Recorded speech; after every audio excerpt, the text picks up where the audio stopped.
Wayne, the world is watching what's going on in China with blind dissident Chen Guangcheng.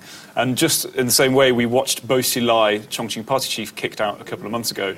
Now, if I'm an investor in China, or I'd like to be, how much should I care about these political and human rights-related shenanigans?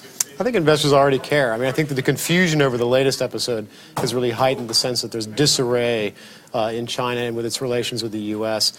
And the most dangerous thing we're already seeing is that since mid-March, when Bo Xilai was kicked out, markets have responded. The cost of insuring Chinese debt is higher.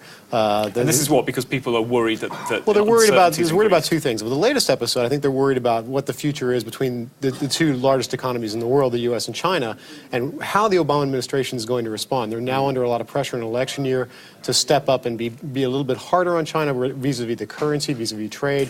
And the Romney candidacy will also be pushing that button. Whether or not they do so as president is another question. So the U.S. is being put under pressure, Obama's being put under pressure to do something stupid. They're going to have to be a little bit stupid or a little bit more strident on China. It moves China into the campaign, whereas before I think it was on the sidelines. And especially because it's about human rights, especially because it's an anti-abortion activist. It's a hot-button issue. It's a hot-button issue, no matter how it plays out. So what do investors want to see? Do they want stability? Do they want reform? Do they want more of the same? Because it seems to me investors have always known that China's human rights record is not great, and they've always known that politics is basically a black box. Right. But politics is a black box, and as long as it's a black box, that's great. But when it bursts out into the open and may affect trade relations and currency relations in an election year, adds a little bit too much unpredictability.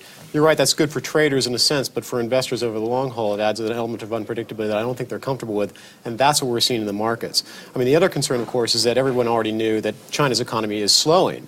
And the question is, that's a good thing in the long term, but in the meantime, it's bad for business and bad for investors. And what's happened with Bo Xilai has really driven home that there's a division and disarray in the policy stratosphere in China, and it's not clear really who's in charge or whether both are working or there's a gas pedal and a brake and they're both being pressed at the same time. Does any of this really matter, though, to China? Does China need to have foreign investors who are prepared to put money into the country?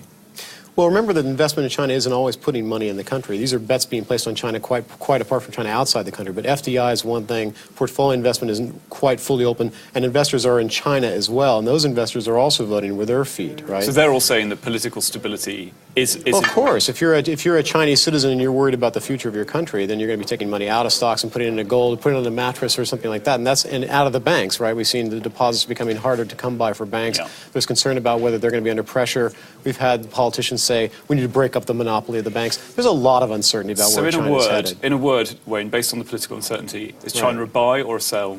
I think China's a sell at this point for sure.